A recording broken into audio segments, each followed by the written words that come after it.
തൻ്റെ 17ാമത്തെ വയസ്സിൽ പിമ്പും ഡ്രഗ് അഡിക്റ്റുമായിരുന്ന പിതാവിൽ നിന്നേറ്റ ക്രൂരമർദ്ദനം.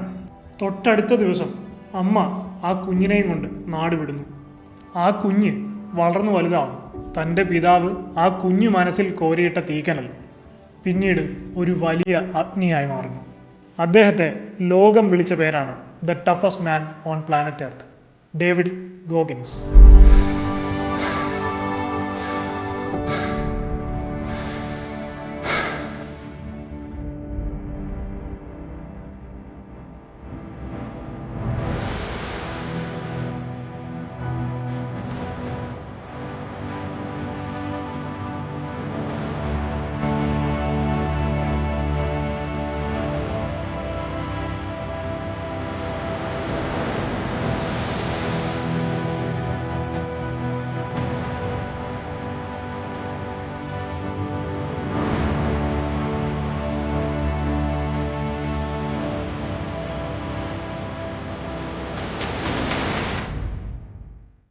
ഇരുപത്തിനാല് മണിക്കൂർ കൊണ്ട് ഏറ്റവും കൂടുതൽ പുള്ളപ്സ് എടുത്ത് റെക്കോർഡ് ഇടുക. തൻ്റെ പഴയ റെക്കോർഡ് 17 മണിക്കൂർ കൊണ്ട് 4030 പുള്ളപ്സ് എടുത്ത് മറികടക്കുക. 60-ൽ കൂടുതൽ അൾട്രാ മാരത്തോൺസിൽ പങ്കെടുക്കുക. ഇതിൻ്റെയൊക്കെ അറ്റംപ്സിനിടയിൽ ഫോറാംസിലെ മസിൽ ടിയറായി പോവുക. മണിക്കൂറുകളോളം തൂങ്ങിക്കിടക്കുന്നത് കൊണ്ട് കയ്യിൽ 3rd ഡിഗ്രി ബേൺസ് ഉണ്ടാകുക. കേൾക്കുമ്പോൾ ഇദ്ദേഹം മനുഷ്യനാണോ എന്ന് തോന്നിപ്പോകുന്ന തരത്തിലുള്ള എൻഡ്യൂറൻസും സ്റ്റാമിനയും സ്ട്രെങ്തും. The toughest man on planet earth എന്നറിയപ്പെടുന്ന ഡേവിഡ് ഗോഗിൻസിന്റെ കഥയാണ് ഇന്ന് നമ്മൾ ഡിസ്കസ് ചെയ്യാൻ പോകുന്നത്. സോ വീഡിയോ ഇഷ്ടമായിട്ടുണ്ടെങ്കിൽ തീർച്ചയായും വീഡിയോ ലൈക്ക് ചെയ്യുക, ചാനൽ സബ്സ്ക്രൈബ് ചെയ്ത് ബെൽ ബട്ടൺ എനേബിൾ ചെയ്ത് വെക്കുക. ഫേസ്ബുക്കിൽ ഈ വീഡിയോ കാണുന്ന സുഹൃത്തുക്കൾ പേജ് ഫോളോ ചെയ്യാനും വീഡിയോ ലൈക്ക് ചെയ്യാനും ഷെയർ ചെയ്യാനും മറക്കരുത്. Without further delay, let's get in the topic. I am Adil Hussain. Welcome to my channel.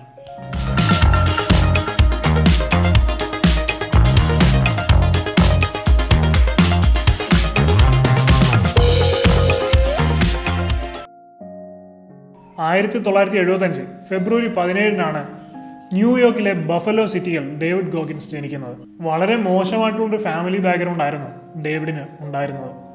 പ്രധാന പ്രശ്നം അദ്ദേഹത്തിൻ്റെ പിതാവ് തന്നെയായിരുന്നു. കാരണം ഒരു മനുഷ്യന് എന്തൊക്കെ മോശം സ്വഭാവങ്ങൾ ഉണ്ടാകാൻ സാധിക്കുമോ അതൊക്കെ ഡേവിഡിൻ്റെ പിതാവിനുണ്ടായിരുന്നു. ഒരു പിമ്പ് കൂടിയായിരുന്നു ഇയാളെ. ചെറുപ്പത്തിലെ തന്നെ കുഞ്ഞു ഡേവിഡ് ഒരുപാട് വെറുത്തിരുന്നു. അങ്ങനെ ഒരു ദിവസം ഉറങ്ങുകയായിരുന്ന ഡേവിഡ് തൻ്റെ അമ്മയുടെ ഉച്ചത്തിലുള്ള നിലവിളി കേട്ട് എഴുന്നേറ്റ് വരികയാണ്. ഡേവിഡ് എഴുന്നേറ്റ് വന്ന് നോക്കുമ്പോൾ തൻ്റെ അമ്മയെ വളരെ ക്രൂരമായിട്ട് മർദ്ദിക്കുന്ന അച്ഛനെയാണ് ഡേവിഡ് കാണുന്നത്. അച്ഛൻ്റെ അടികൊണ്ട് ബോധരഹിതയായി താഴെ വീണ അമ്മയെ മുടിയിൽ പിടിച്ച് സ്റ്റേഴ്സിലൂടെ വലിച്ചിറക്കി അച്ഛൻ താഴേക്ക് കൊണ്ടുപോകുന്നു. ഒരു നിമിഷം ഉറക്കത്തിൽ നിന്ന് എണീറ്റ ഡേവിഡിന് എന്ത് ചെയ്യണമെന്ന് അറിയാതെ പകച്ചു നിന്നു. പിന്നീട് മറ്റൊന്നും ആലോചിച്ചില്ല. ഇനിയും താൻ ഇടപെട്ടില്ലെങ്കിൽ തൻ്റെ അമ്മയുടെ ജീവൻ നഷ്ടപ്പെടും എന്ന് മനസ്സിലാക്കിയ ഡേവിഡ് ഓടിപ്പോയി പിതാവിൻ്റെ ദേഹത്തേക്ക് ചാടി വീഴുകയാണ്. എന്നാൽ ആ മനുഷ്യൻ ആ കുഞ്ഞിനെ വലിച്ചു താഴെയിട്ട് കഴുത്തു മുതൽ കാൽപാദം വരെ വളരെ ക്രൂരമായിട്ട് മർദ്ദിക്കുകയാണ്. സ്വന്തം മകനാണെന്നുള്ള പരിഗണന വേണ്ട, എന്നാൽ 7 വയസ്സായ ഒരു കുട്ടിയാണെന്നുള്ള ചിന്ത പോലും ഇല്ലാതെ അതിക്രൂരമായിട്ട് ആ കുഞ്ഞിനെ അയാൾ മർദ്ദിക്കുന്നു. അതിനുശേഷം അന്ന് പരിചയപ്പെട്ട ഏതോ ഒരു സ്ത്രീയുടെ കൂടെ തൻ്റെ നൈറ്റ് ലൈഫ് പങ്കിടാൻ അയാൾ പോവുകയാണ്. അടികൊണ്ട് ബോധരഹിതയായ അമ്മ പിറ്റേ ദിവസം രാവിലെയാണ് കണ്ണു തുറക്കുന്നത്. കണ്ണു തുറന്ന് തൻ്റെ കുഞ്ഞിനെ പരതി ഓടി അടുത്തെത്തി നോക്കുമ്പോൾ കഴുത്തു മുതൽ കാൽപാദം വരെ തൻ്റെ കുഞ്ഞിൻ്റെ ശരീരത്ത് പരിക്കുകളില്ലാത്ത ഒരു സ്ഥലം പോലും ഉണ്ടായിരുന്നില്ല. ഇത് ഡേവിഡിൻ്റെ ലൈഫിൽ നടന്നൊരു സംഭവം ഒരു കഥയായിട്ട് നിങ്ങൾ കേൾക്കുന്നുണ്ടെങ്കിലും ഇങ്ങനെയുള്ള മനുഷ്യമൃഗങ്ങൾ നമ്മുടെ സൊസൈറ്റിയിൽ നമ്മുടെ ചുറ്റുപാടും തന്നെയുണ്ട്. മദ്യപിച്ച് വന്ന് ഭാര്യയെ തല്ലുക, കുട്ടികളെ തല്ലുക. മറ്റു ചിലർ മദ്യപിച്ച് വന്ന് ഇതൊക്കെ ചെയ്തിട്ട് പിറ്റേ ദിവസം എഴുന്നേൽക്കുമ്പോൾ അവർക്ക് ഇതൊന്നും ഓർമ്മ കാണില്ല. അവരെന്നിട്ട് ശവാവണം നടത്തും. ചില സ്ത്രീകൾ ഇതൊക്കെ സഹിച്ച് ഭർത്താവല്ലേ എന്നൊക്കെ ആലോചിച്ച് വീണ്ടും മുന്നോട്ട് പോകും. അടുത്ത ദിവസവും ഇത് തന്നെയായിരിക്കും അവസ്ഥ. ഇങ്ങനെയുള്ള ആളുകളോടൊന്നും ഒരു തരത്തിലുള്ള കോംപ്രമൈസുകളുടെ ആവശ്യമില്ല. ഒരു തരത്തിലുള്ള ന്യായീകരണങ്ങളും ഇങ്ങനെയുള്ള മനുഷ്യമൃഗങ്ങൾ അർഹിക്കുന്നുമില്ല. ഇങ്ങനെയുള്ള സിറ്റുവേഷൻസ് ആദ്യം ഉണ്ടാകുമ്പോൾ തന്നെ റിയാക്ട് ചെയ്യുകയാണെങ്കിൽ പിന്നീട് ഉണ്ടാകുന്ന വലിയ വലിയ കോൺസിക്വൻസസ് ഒഴിവാക്കാൻ സാധിക്കും. നമ്മുടെ നാട്ടിൽ നിന്ന് സ്ത്രീ സുരക്ഷ ഉറപ്പാക്കാൻ വനിതാ കമ്മീഷൻസ് ഉണ്ട്. കുട്ടികളുടെ സുരക്ഷ ഉറപ്പാക്കാൻ ചൈൽഡ് ഹെൽപ്പ് ലൈൻ സെൻറ്റേഴ്സ് ഉണ്ട്. എനിക്ക് പറയാനുള്ളത് അമ്മമാരോടാണ്. നിങ്ങളുടെ ഭർത്താവ് മദ്യപിച്ചു വന്ന് നിങ്ങളെ തല്ലുകയോ അകാരണമായി നിങ്ങളുടെ കുഞ്ഞിനെ തല്ലുകയോ ചെയ്താൽ അപ്പോൾ തന്നെ റിയാക്ട് ചെയ്യുക. ഒരു വിധത്തിലുള്ള കൺസിഡറേഷനും അയാളോട് കാണിക്കേണ്ട യാതൊരു ആവശ്യമില്ല. നിങ്ങൾ ഭർത്താവല്ലേ, നാളെ ശരിയാവും, മറ്റന്നാൾ ശരിയാവും എന്നൊക്കെ വിചാരിച്ച് വൈകിപ്പിക്കുന്ന ഓരോ സെക്കൻഡും നിങ്ങളുടെ ലൈഫ് മാത്രമല്ല ആ കുഞ്ഞിൻ്റെ ലൈഫ് കൂടെ സ്പോയിൽ ചെയ്യുകയാണ്. ഇങ്ങനെയുള്ളൊരു വയലൻസ് സിറ്റുവേഷനിൽ വളർന്നു വരുന്ന കുഞ്ഞ് അവന് മാനസികമായി ഒരുപാട് പ്രശ്നങ്ങൾ ഉണ്ടാകുകയും അവൻ വളർന്നു വരുമ്പോൾ ചിലപ്പോൾ ഒരു മനോരോഗിയാവുകയോ അല്ലെങ്കിൽ ഒരു ക്രിമിനലായി മാറുകയോ ഒക്കെ ചെയ്യാം. അങ്ങനെ സംഭവിക്കുന്നതായി ഒരുപാട് പഠനങ്ങളും തെളിയിക്കപ്പെട്ടിട്ടുണ്ട്. ഇങ്ങനെയുള്ള സിറ്റുവേഷൻസിൽ ജീവിക്കുന്ന വളരെ കുറച്ച് ആളുകൾ മാത്രമേ ഇതിൽ നിന്നൊക്കെ പുറത്തു വന്ന് ഒരു നോർമൽ ജീവിതം ജീവിക്കാറുള്ളൂ. ഒരു തരത്തിലുള്ള കൺസിഡറേഷൻസും ഇങ്ങനെയുള്ള മനുഷ്യമൃഗങ്ങൾക്ക് കൊടുക്കരുത്. So react as soon as possible. എന്തായാലും കഥയിൽ ഇങ്ങനെ സോഷ്യൽ റെലവൻ്റ് ആയിട്ടുള്ള ഒരു ഇഷ്യൂ വന്നപ്പോൾ അത് ചുമ്മാ കഥ പോലെ പറഞ്ഞു പോകാൻ തോന്നിയില്ല. അതുകൊണ്ടാണ് ഇത്രയും പറഞ്ഞത്. കാരണം ഇങ്ങനെയുള്ള കുറേ കുടുംബങ്ങൾ നമ്മുടെയൊക്കെ ചുറ്റും തന്നെ നോക്കുകയാണെങ്കിൽ നമുക്ക് കാണാൻ സാധിക്കും. ഓക്കെ, നമുക്ക് സ്റ്റോറിയിലേക്ക് വരാം. എന്തായാലും ഡേവിഡിൻ്റെ അമ്മ ഞാൻ പറഞ്ഞ പോലെ റിയാക്ട് ചെയ്യാൻ തീരുമാനിച്ചു. അവർ ഒരു നിമിഷം പോലും പിന്നീടൊന്നും ചിന്തിച്ചില്ല, ഒരു നിമിഷം പോലും വൈകിയില്ല. അവർ തൻ്റെ കുഞ്ഞിനെ എടുത്ത് അപ്പോൾ തന്നെ ആ വീട്ടിൽ നിന്ന് ഇറങ്ങി. എന്നാൽ എങ്ങോട്ട് പോകണമെന്നോ എന്ത് ചെയ്യണമെന്നോ ആ അമ്മയ്ക്ക് അറിയില്ലായിരുന്നു. അവർ തൻ്റെ കയ്യിലൊതുങ്ങുന്ന കുറച്ച് വസ്ത്രങ്ങളും സാധനങ്ങളും എടുത്ത് ഒരു ബാഗിനകത്താക്കി ആ വീട് വിട്ട് അവരിറങ്ങി. ഓരോ ദിവസവും ആ വീട്ടിൽ നരകിച്ച് ജീവിക്കുന്നതിനേക്കാളും നല്ലത് തെരുവിലേക്ക് ഇറങ്ങുന്നതാണെന്ന് ആ അമ്മയ്ക്ക് തോന്നിയിട്ടുണ്ടാവും. എന്തായാലും അവരങ്ങനെ യാത്ര ചെയ്ത് ബ്രസീലിലെ ഒരു കുഞ്ഞു നഗരമായ ഇന്ത്യാനയിൽ എത്തിച്ചേർന്നു. അങ്ങനെ അവരവിടെ ജീവിക്കാൻ ഒരു ചെറിയ വാടക വീടൊക്കെ തരപ്പെടുത്തി. വാടക കൊടുക്കാനും നിത്യ ചെലവിനുമായിട്ട് ഡേവിഡിൻ്റെ അമ്മ ഒരു 3-4 സ്ഥലത്ത് ഒരു ദിവസം തന്നെ ജോലിക്ക് പോകുന്നുണ്ടായിരുന്നു. എന്നാൽ ഡേവിഡിൻ്റെ ജീവിതത്തിൽ വീണ്ടും വിധിയുടെ കളിയുണ്ടായി. ഡേവിഡിൻ്റെ ജീവിതത്തിൽ വളരെ മോശപ്പെട്ടൊരു കാലം അവിടെ കൊണ്ട് വീണ്ടും തുടങ്ങിയായിരുന്നു. ഇന്ത്യാന എന്ന ചെറിയ ടൗണിൽ ഏകദേശം 15,000-ൽ താഴെ ആളുകൾ മാത്രമാണ് ജീവിച്ചിരുന്നത്. അതിൽ 10 ബ്ലാക്ക് ഫാമിലീസ് മാത്രമേ ഉണ്ടായിരുന്നുള്ളൂ. അപ്പോൾ ഈ മറ്റുള്ള ഫാമിലികൾ ഈ ബ്ലാക്ക് ഫാമിലിയോട് വലിയ തരത്തിലുള്ള ഒരു വിവേചനമായിരുന്നു അവിടെ കാണിച്ചുകൊണ്ടിരുന്നത്. സ്കൂളിലും കളിസ്ഥലങ്ങളിലും അയൽപക്കത്തുമെല്ലാം ഡേവിഡിന് വീണ്ടും ഒറ്റപ്പെടലുകളായിരുന്നു. ലേണിംഗ് ഡിസബിലിറ്റി ഉള്ളൊരു കുട്ടിയായിരുന്നതും തൻ്റെ കറുത്ത സ്കിൻ കളറും ഡേവിഡിനെ ബുള്ളീസിന് ഒരു ഇരയാക്കി മാറ്റി. എന്നാൽ ഡേവിഡിനെ സ്ഥിരം വേട്ടയാടിയിരുന്നത് കുഞ്ഞുനാളിൽ തൻ്റെ അച്ഛനിൽ നിന്ന് നേരിടേണ്ടി വന്ന അനുഭവിക്കേണ്ടി വന്ന ദുരനുഭവങ്ങളായിരുന്നു. അത് തൻ്റെ ഇൻസെക്യൂരിറ്റീസും ആത്മവിശ്വാസക്കുറവും ഭയവുമെല്ലാം ഒരുപാട് വർദ്ധിപ്പിച്ചു. ഞാൻ നേരത്തെ പറഞ്ഞ പോലെ വളരെ കഷ്ടപ്പെട്ടായിരുന്നു ഡേവിഡിൻ്റെ അമ്മ ഡേവിഡിനെ വളർത്തിയിരുന്നത്. 3-4 സ്ഥലത്തൊക്കെ ജോലിക്ക് പോയിട്ടാണ് അവർ നിത്യേനയുള്ള ചെലവും വീടിൻ്റെ വാടകയ്ക്കും ഒക്കെ കൊടുക്കാനുള്ള പണം കണ്ടെത്തിയിരുന്നത്. അതുകൊണ്ട് തന്നെ അമ്മയോട് തൻ്റെ ഈ പ്രശ്നങ്ങളൊക്കെ പറഞ്ഞ് അമ്മയെ വീണ്ടും ബുദ്ധിമുട്ടിക്കാൻ ഡേവിഡിന് തീരെ താല്പര്യമില്ലായിരുന്നു. അതുകൊണ്ട് തൻ്റെ വിഷമങ്ങളെല്ലാം അവൻ സ്വയം ഉള്ളിലൊതുക്കി ഉൾവലിയാൻ തുടങ്ങി. എന്നാൽ അത് കാര്യങ്ങൾ കൂടുതൽ വഷളാക്കി. ഡേവിഡ് പതിയെ ഒരു ഡിപ്രഷൻ സ്റ്റേജിലേക്ക് വരാൻ തുടങ്ങി. അമ്മ രാവിലെ ജോലിക്ക് പോകുന്നതുകൊണ്ട് ഡേവിഡ് എന്താണ് ചെയ്യുന്നതെന്ന് അവർക്കറിയുന്നുണ്ടായിരുന്നില്ല. ഡേവിഡ് സ്കൂളിൽ പോകാതെ എവിടെയെങ്കിലുമൊക്കെ പോയി ഒറ്റയ്ക്കിരിക്കലായിരുന്നു ഇദ്ദേഹത്തിൻ്റെ ഏറ്റവും വലിയൊരു ഹോബി. പരീക്ഷകളിൽ മാർക്ക് വന്ന് വീട്ടിൽ ഇത് അറിയാതിരിക്കാൻ ആരുടെയെങ്കിലും എങ്ങനെയെങ്കിലുമൊക്കെ നോക്കി എങ്ങനെയെങ്കിലും പരീക്ഷകൾക്ക് പാസ്സാകാൻ ഡേവിഡ് ശ്രമിച്ചിരുന്നു.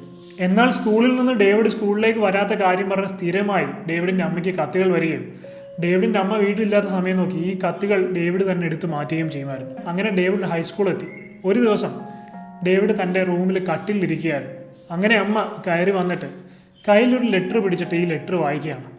അതായത് ഡേവിഡിൻ്റെ സ്കൂളിൽ നിന്ന് അമ്മയ്ക്ക് എഴുതിയ കത്തായിരുന്നു അത്. ഡേവിഡ് സ്കൂളിൽ വരാറില്ലെന്നും പഠനത്തിൽ വളരെ മോശമാണെന്നും എക്സാമുകളിൽ ഇതുപോലെ നോക്കി എഴുതുന്ന ശീലമുണ്ടെന്നും ഒക്കെ പറഞ്ഞായിരുന്നു ആ കത്ത് സ്കൂൾ അധികൃതർ അമ്മയ്ക്ക് അയച്ചിരുന്നത്.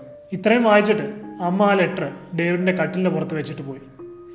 ഇത് ഡേവിഡിനെ വല്ലാതെ അഫക്റ്റ് ചെയ്തു. ഈ കാര്യങ്ങളൊക്കെ അമ്മ മനസ്സിലാക്കിയെന്ന് അറിഞ്ഞപ്പോൾ ഡേവിഡിന് വല്ലാത്ത വിഷമമുണ്ടായി. ഇത് ഡേവിഡിനെ കൂടുതൽ വിഷമത്തിലാക്കുകയും കൂടുതൽ ഉൾവലിയാൻ തുടങ്ങുകയും ചെയ്തു. അദ്ദേഹത്തിൻ്റെ കംഫർട്ട് സോണിലേക്ക് കൂടുതൽ അടുക്കാൻ തുടങ്ങി. അദ്ദേഹം എത്രത്തോളം കംഫർട്ട് സോണിലേക്ക് അടുക്കുന്നോ പക്ഷെ അദ്ദേഹത്തിൻ്റെ മനസ്സ് അത്രത്തോളം അൺകംഫർട്ടബിൾ ആയിരുന്നു. പതിയെ ഇദ്ദേഹത്തിൻ്റെ ശരീരഭാരം കൂടാൻ തുടങ്ങി. അത് 136 കിലോ വരെ എത്തി. ആ സമയത്ത് ഡേവിഡ് ജീവിക്കാനായി ചെറിയ ജോലികൾ ചെയ്തു തുടങ്ങിയിരുന്നു. അപ്പോൾ ഡേവിഡിൻ്റെ പ്രായം 24 വയസ്സ്. എക്കോലാബ് എന്നുള്ളൊരു കമ്പനിക്ക് വേണ്ടിയായിരുന്നു ഡേവിഡ് ജോലി ചെയ്തിരുന്നത്. പാറ്റകളെ കൊല്ലുന്ന സ്പ്രേ നിർമ്മിക്കുന്ന ഒരു കമ്പനിയായിരുന്നു അത്. ഒരു ദിവസം തൻ്റെ ജോലികളൊക്കെ കഴിഞ്ഞ് ട്രക്ക് ഡ്രൈവ് ചെയ്ത് ഡേവിഡ് റൂമിലേക്ക് വരും. റൂമിൽ വന്ന് TV ഓൺ ചെയ്ത് വെച്ച് ഡേവിഡ് കുളിക്കാനായി കയറും. പെട്ടെന്ന് TVയിലെ പ്രോഗ്രാമിൽ എന്തൊക്കെയോ ശബ്ദങ്ങൾ കേട്ട് ഡേവിഡ് പുറത്തേക്ക് ഓടി വന്ന് നോക്കുമ്പോൾ കുറച്ച് ആളുകൾ അവരുടെ കൈയും കാലും കെട്ടി സ്വിമ്മിംഗ് പൂളിലേക്ക് എടുത്ത് ചാടുകയും ശ്വാസം എടുക്കാനായി സ്വിമ്മിംഗ് പൂളിൻ്റെ അടിത്തട്ടിൽ നിന്ന് കാലുകൊണ്ട് കുത്തിച്ചാടി മേളിലേക്ക് വന്ന് ശ്വാസം എടുത്ത് വീണ്ടും സ്വിമ്മിംഗ് പൂളിൻ്റെ അടിയിലേക്ക് പോവുകയും അങ്ങനൊരു ഷോയാണ് ഡേവിഡ് ആ TVയിൽ കണ്ടത്. നേവി സീൽസിനുള്ള ട്രെയിനിങ്ങിൻ്റെ ഒരു തരത്തിലുള്ള ഷോ ആയിരുന്നു അത്. നേവി സീൽസ് എന്താണെന്ന് ഈ വീഡിയോ മുന്നോട്ട് പോകുമ്പോൾ നമുക്ക് പറയാം. ആ ഷോ കുറേ നേരം കണ്ടുകൊണ്ടിരുന്നപ്പോൾ അത് ഡേവിഡിനെ എവിടേക്കോ കണക്ട് ചെയ്യുന്ന പോലെ ഡേവിഡിന് തോന്നി. ഡേവിഡ് കുറച്ചു നേരം ആ സോഫയിൽ മാറിയിരുന്ന് ചിന്തിച്ചു. ഞാൻ എൻ്റെ ജീവിതത്തിൽ ഒരുപാട് കാര്യങ്ങളെ ബ്ലെയിം ചെയ്താണ് ഇതുവരെ ജീവിച്ചത്. അച്ഛനെ ബ്ലെയിം ചെയ്ത് ജീവിച്ചു, ഞാൻ നേരിടേണ്ടി വന്ന ബുള്ളിങ്ങിനെ ബ്ലെയിം ചെയ്ത് ജീവിച്ചു, എൻ്റെ ലേണിംഗ് ഡിസബിലിറ്റീസിനെ ബ്ലെയിം ചെയ്ത് ജീവിച്ചു, എൻ്റെ സ്കിൻ കളറിനെ ബ്ലെയിം ചെയ്ത് ജീവിച്ചു. എന്നാൽ ശരിക്കുള്ള പ്രശ്നം എന്താണെന്ന് കണ്ടെത്താനോ അത് പരിഹരിക്കാനോ ഞാൻ ഇതുവരെ തയ്യാറായില്ല. അങ്ങനെ ആലോചിച്ചിരുന്ന ഡേവിഡ് ഒരു കാര്യം മനസ്സിലാക്കുകയാണ്: എന്നെ ഇനി സഹായിക്കാൻ ആരും വരാൻ പോകുന്നില്ല. എൻ്റെ പ്രശ്നങ്ങൾ ഞാൻ തന്നെ കണ്ടെത്തി ഞാൻ തന്നെ പരിഹരിക്കണം. എനിക്കിതിൽ നിന്ന് പുറത്തു വരണം. എൻ്റെ പ്രശ്നങ്ങളുടെയും ഇൻസെക്യൂരിറ്റീസിൻ്റെയും ഒക്കെ റൂട്ടിൽ നിന്ന് തന്നെ അതിനെ ക്ലിയർ ചെയ്യണം. റൂട്ട് എവിടെയാണെന്ന് ഡേവിഡിന് ക്ലിയറായി തന്നെ അറിയാമായിരുന്നു. അദ്ദേഹത്തിൻ്റെ പിതാവ്. പ്രശ്നങ്ങളുടെയൊക്കെ തുടക്കം അച്ഛനിൽ നിന്നല്ലേ. അതുകൊണ്ട് അച്ഛനെ തന്നെ നേരിൽ കണ്ട് ഇതൊക്കെ അവിടെ നിന്ന് തന്നെ പരിഹരിച്ചു തുടങ്ങാം എന്ന് ഡേവിഡ് തീരുമാനിക്കുന്നു. അങ്ങനെ തൻ്റെ അച്ഛനെ കാണാനായിട്ട് 16 വർഷത്തിന് ശേഷം ഡേവിഡ് തിരിച്ച് ന്യൂയോർക്കിലേക്ക് പോവുകയാണ്. തൻ്റെ 8ാമത്തെ വയസ്സിൽ പിതാവിൻ്റെ ക്രൂര മർദ്ദനങ്ങൾ ഭയന്ന് നാട് വിട്ടുപോയ ആ കുഞ്ഞ് 16 വർഷങ്ങൾക്ക് ശേഷം ഒരു ഫുള്ളി ഗ്രോൺ അപ്പ് അഡൾട്ടായിട്ട് തിരിച്ച് തൻ്റെ ജന്മനാടായ ബഫല്ലോ സിറ്റിയിലേക്ക് വരികയാണ്. അങ്ങനെ ഡേവിഡ് തിരിച്ച് ന്യൂയോർക്കിലെ ബഫല്ലോ സിറ്റിയിലെത്തുന്നു. അദ്ദേഹത്തിൻ്റെ പഴയ വീടൊക്കെ കണ്ടുപിടിക്കുന്നു. പക്ഷേ അപ്പോഴും അദ്ദേഹത്തെ ഏറെ ഞെട്ടിച്ചൊരു കാര്യം എന്താണെന്ന് വെച്ച് കഴിഞ്ഞാൽ തൻ്റെ പിതാവിന് അപ്പോഴും യാതൊരു തരത്തിലുള്ള മാറ്റവും ഉണ്ടായിരുന്നില്ല. അയാൾ അന്നും 16 വർഷങ്ങൾക്ക് മുമ്പ് ഡേവിഡ് കണ്ട ആ മനുഷ്യൻ തന്നെയായിരുന്നു. അയാൾക്ക് യാതൊരു തരത്തിലുള്ള മാറ്റവും സംഭവിച്ചിട്ടില്ലായിരുന്നു. അയാൾ ഡേവിഡിനെ ഒന്ന് നോക്കി, പക്ഷേ ഒരു ക്ഷമാപണം പോലും നടത്താതെ, മുഖഭാവം കൊണ്ട് പോലും ഒരു കുറ്റബോധം കാണിക്കാതെ അയാൾ വളരെ കൂളായിട്ട് നടന്നുപോയി. ഞാനീ പറഞ്ഞത് ഡേവിഡ് ഗോഗിൻസിൻ്റെ തന്നെ ഒരു ഇൻ്റർവ്യൂവിൽ നിന്നെടുത്ത കാര്യങ്ങളാണ്. അപ്പോൾ ഈ ഇൻ്റർവ്യൂ ഞാൻ കേട്ടുകൊണ്ടിരുന്നപ്പോൾ ഡേവിഡ് ഗോഗിൻസ് ആ സമയത്ത് അയാൾക്കിട്ടൊന്ന് പൊട്ടിച്ചിരുന്നെങ്കിൽ എന്ന് ഞാൻ മനസ്സുകൊണ്ട് ശരിക്കും ആഗ്രഹിച്ചിരുന്നു. പക്ഷേ യഥാർത്ഥ കഥയും ഡേവിഡും ഒന്നും ചെയ്തില്ല.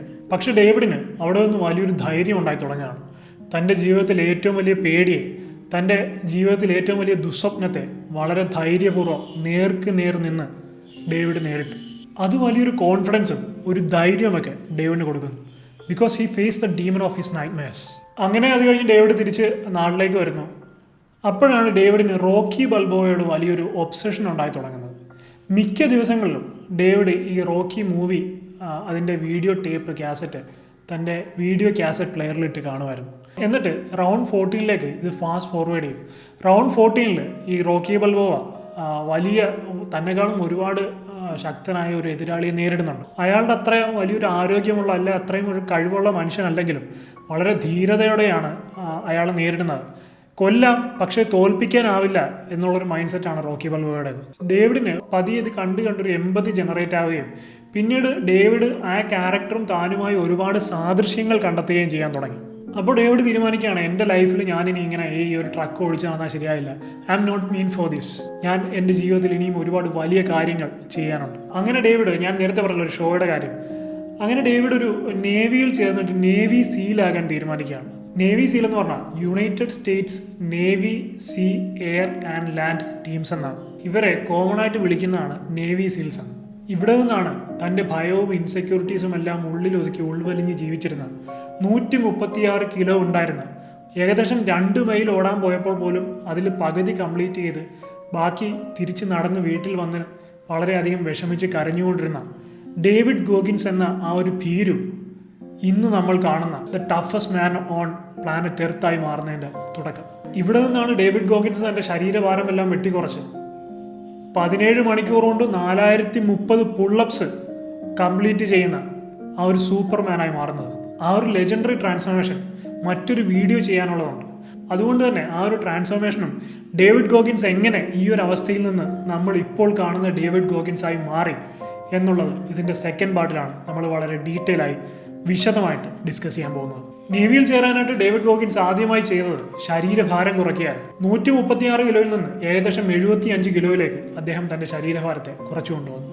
അതിന് അദ്ദേഹത്തിന് നേരിടേണ്ടി വന്ന വളരെ കഠിനമായിട്ടുള്ള ട്രെയിനിങ്ങുകളായിരുന്നു. അതൊക്കെ എന്തായാലും നമുക്ക് ഇതിൻ്റെ സെക്കൻഡ് പാർട്ടിൽ ഡിസ്കസ് ചെയ്യാം. സോ ഈ വീഡിയോ ഇഷ്ടമായിട്ടുണ്ടെങ്കിൽ തീർച്ചയായും വീഡിയോ ലൈക്ക് ചെയ്യുക. അതുപോലെ തന്നെ ഇതിൻ്റെ സെക്കൻഡ് പാർട്ട് വേണോ വേണ്ടതെന്ന് അതും കൂടെ നിങ്ങൾ കമൻറ്റിലൊന്ന് മെൻഷൻ ചെയ്തേക്കുക. നിങ്ങൾക്ക് താല്പര്യമില്ലെങ്കിൽ പിന്നെ ചെയ്യേണ്ട ആവശ്യമില്ല.